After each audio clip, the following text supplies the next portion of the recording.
ఈరోజు మన జీవితంలో, మన కుటుంబాల్లో ఎంతోమంది మన సొంత అక్కలు, సొంత చెల్లెళ్ళు, లేకపోతే సొంత అన్నయ్యలు, తమ్ముళ్ళు, లేకపోతే మనతో పెరిగిన కజిన్స్, స్నేహితులు, లేకపోతే ఎవరో, లేకపోతే కొన్నిసార్లు తల్లిదండ్రులు, వారందరూ కూడా మనకి హాని చేయాలని చూసినప్పటికీ దేవుడు మనకి ఆ కీడు కూడా మేలుగా మార్చే దేవుడు. నమ్మిన వారు హల్లెలూయా చెప్తారండి.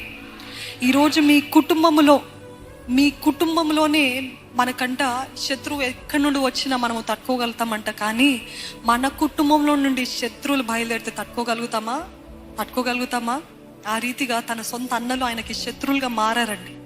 ఆ మారితే ఆయన ఆ చేదు, ఆ బిటర్నెస్, ఆ క్షమించలేని హృదయం పెట్టుకోలేదు.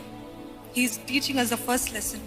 No matter what your family does to you, మీ కుటుంబము, మీ కుటుంబస్తులు మీకు విరుద్ధంగా ఏది చేసినా, కీడు చేయాలని, హాని చేయాలని ఉద్దేశించిన, మాట్లాడిన, ప్రవర్తించిన, దేవుడు మీరు మౌనంగా ఉండి దేవుడికి అది అప్పచెప్తే అంట, దేవుడు అది మీ మేలుగా మార్చి మీ తలని పైకి ఎత్తుతాడండి. నమ్మిన వారు హల్లెలూయా చెప్తారా? హల్లెలూయా. ఆయన జరిగిస్తాడు.